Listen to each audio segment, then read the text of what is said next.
সাংবাদিক সম্মেলনের ডাক দিয়েছেন।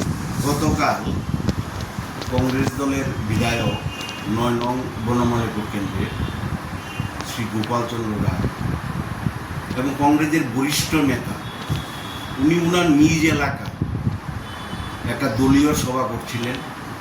সভা চলাকালীন অবস্থায় একদল বিজেপি আশ্রিত দুষ্কৃতিকারী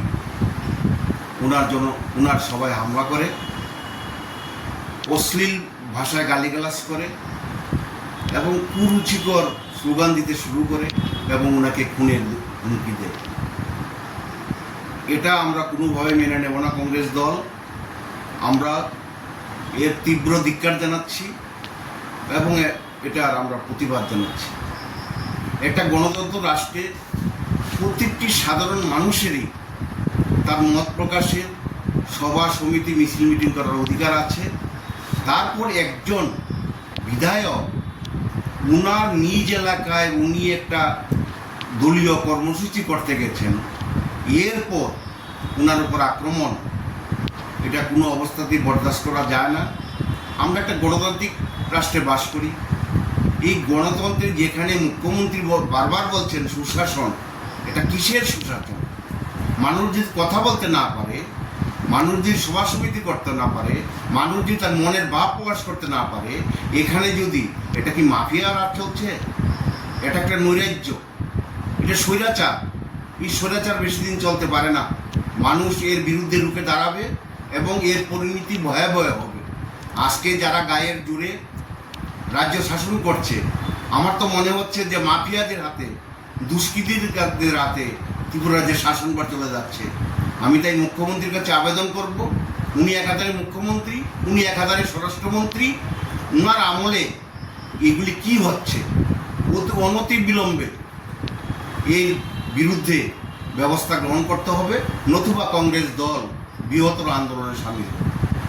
আমাদের দাবি অবিলম্বে বিজেপি আশ্রিত দুষ্কৃতিকারীদের গ্রেপ্তার করতে হবে।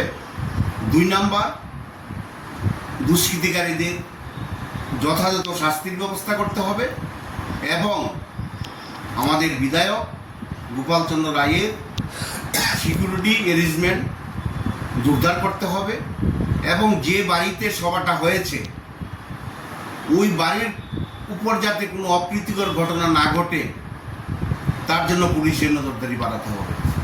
নতুবা আমরা কংগ্রেস দল এটাকে বরদাস্ত করব না। আমরা এর বিরুদ্ধে বৃহত্তর আন্দোলনে যেতে বাধ্য হব। মণিবাবু, গতকাল দেখলাম আমরা ৯ বনমালীপুর কেন্দ্রে বিধায়ক গোপাল চন্দ্র রায় তিনি আক্রান্ত হয়েছেন, ওনার সভা আক্রান্ত হয়েছে। এই বিষয়টি নিয়ে রাজ্যের আইন শৃঙ্খলা নিয়ে আপনি কি বলবেন? আপনি তো একজন আইনজীবী এবং কংগ্রেস নেতৃত্ব। আমি সর্বপ্রথমেই বলবো যে আইন শৃঙ্খলার কথা যদি বলা হয়, ত্রিপুরা রাজ্যে এখন আমি তো আইনের ব্যবসা করি এবং আইনের পুলিশ থেকে শুরু করে যারা আইন রক্ষক তাদের সবার সঙ্গে আমার উঠা বসা আছে, হাকিমদের সঙ্গে উঠা বসা আছে। তাতে করে আমি যতটুকু বুঝি এবং পত্রপত্রিকা পড়ে খবর আদি শুনে টিভিতে আমরা যেসব কাণ্ড কারখানার কথা শুনতে পাই, আইন শৃঙ্খলার অবনতি ত্রিপুরা রাজ্যের এখন একটা ফ্যাশন। পুলিশ নিষ্ক্রিয় থাকে, পুলিশকে নিষ্ক্রিয় করে রাখা হয়েছে, তাদেরকে দলদাস করে রাখা হয়েছে। কোথাও কোনো রকম গণ্ডগোল হলে যদি দেখা যায় যে সেটা বর্তমানে যারা সরকার চালায় তাদের বিরুদ্ধে যায়, তখন পুলিশ কিন্তু চুপচাপ বসে থাকে, তাদের বিরুদ্ধে কিছু করে না। সেটা আমার একার বক্তব্য নয়।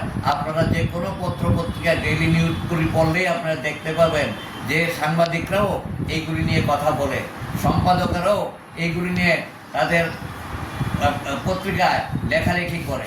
কিন্তু আজ পর্যন্ত মানিক সাহা মহাশয় মুখ্যমন্ত্রী এই পুলিশকে শাসনের তাদের যে পাওয়ার আছে, পুলিশরা যে ক্ষমতা আছে সেই ক্ষমতা ব্যবহার করার জন্য উনি কোনো আদেশ দেন না। উনি সবসময় বলেন ত্রিপুরা এগিয়ে চলছে, হ্যাঁ এখানে সুশাসন হচ্ছে, কিন্তু সুশাসন কিচ্ছুই হয় না, এখানে দুঃশাসন চলছে। গোপাল রায় এমন একটা নাম, বনমালীপুরের বিধায়ক গোপাল রায় এমন একটা নাম, এমন একটা ব্যক্তি, যিনি আজকে যারা রাজনীতি করছেন, যারা মুখ্যমন্ত্রী হচ্ছেন, মন্ত্রী হচ্ছেন, তা হয়তোবা তাদের জন্মের আগে থেকে উনি রাজনীতি করেন। গোপাল রায়কে চিনে না ত্রিপুরা রাজ্যের এমন কোনো জায়গা নেই। আজ পর্যন্ত গোপাল রায়ের বিরুদ্ধে কোথাও কোনো দিন কোনো একটা অভিযোগ হয়েছে যে গোপাল রায় কোনো দুষ্কর্ম করেছে, অথবা গোপাল রায়ের রাজনৈতিকভাবে উনি কাউকে এরকম কোনো তাদের প্রতি অবজ্ঞা করেছেন বা তাদেরকে গালাগালি করেছেন, এই ধরনের কোনো অভিযোগ কিন্তু নাই। গোপালবাবু আমার সমসাময়িক, ওনার সঙ্গে আমি বিগত 1974 থেকে রাজনীতি করছি। আজ পর্যন্ত আমি শুনিনি যে উনি পার্সোনালি অথবা ওনার দলের কোনো লোক, কোনো বিরোধী দলের লোককে উনাকে যেইভাবে ব্যবহার করা হয়েছে সেইরকমভাবে কারোর সঙ্গে কোনো ব্যবহার করতে আমি শুনিনি। মুখ্যমন্ত্রী সজ্জন ব্যক্তি, সবাই বলে মুখ্যমন্ত্রী সজ্জন ব্যক্তি, ঠিক আছে, সজ্জন ব্যক্তি থাকুক, কিন্তু উনি কিন্তু আমাদের প্রশাসনিক হেড, উনি রাজ্যের আইন শৃঙ্খলা রক্ষা করার একমাত্র অধিকারী, উনি স্বরাষ্ট্রমন্ত্রী, উনি কানে তালা দিয়ে থাকেন। এত যে পত্রপত্রিকা ওঠে, নিশ্চয়ই উনি এগুলি পড়েন এবং দেখেন। তা আজকে ওনার যে উচিত ছিল যে যারা এই ধরনের গণ্ডগোল করেছে বা দুষ্কর্ম করেছে তাদেরকে শাসন করার জন্য পুলিশকে দিয়ে তাদেরকে অ্যারেস্ট করে যত বিচারের ব্যবস্থা করা। তাছাড়া আজকে ত্রিপুরা রাজ্যের এমন একটা অবস্থা হয়েছে, আমি তো অনেক দিন যাবৎ এই রাজনীতির সঙ্গে যুক্ত। আমরা প্রথম যখন এখানে রাজনীতি করি, কংগ্রেসের রাজনীতি করে আসছি, আজ পর্যন্ত করি, কিন্তু বামপন্থীদের আমলও এই ধরনের গুন্ডামি আমরা দেখিনি। বামপন্থীরা তাদেরকে মানুষ ত্যাগ করেছে কেন? যে তারা শেষের দিকে এমন একটা অবস্থা হয়েছিল তাদের, যে তারা মানুষকে মানুষ বলে জ্ঞান করতো না, মস্তানরাজ বেড়ে গিয়েছিল। এইগুলি থেকে নীরবে মানুষ তাদেরকে সরিয়ে দিয়েছে। মানিকবাবুকে আমি সাবধান করে দিলাম, বা আপনাকে আমি একটা পরামর্শ দিচ্ছি যে আপনারা যেভাবে যা শুরু করেছেন, এখন তো সবাই মস্তান, আমরা সবাই রাজা, আমাদের এই রাজা রাজত্বে। আগে মস্তান চেনা যেত, বামপন্থী এবং মস্তান চেনা যেত, এখন রাস্তায় বেরোলেই মস্তান, সবাই মস্তান, যে কোনো একটা বিষয় নিয়ে। আর গলায় যদি গামছা থাকে তাহলে তো আর কোনো কথাই নাই। এই পরিস্থিতি আপনি বন্ধ করুন, নতুবা সামনে আপনার অত্যন্ত বিপদ আছে। মানুষ কিন্তু এইগুলি মেনে নেবে না।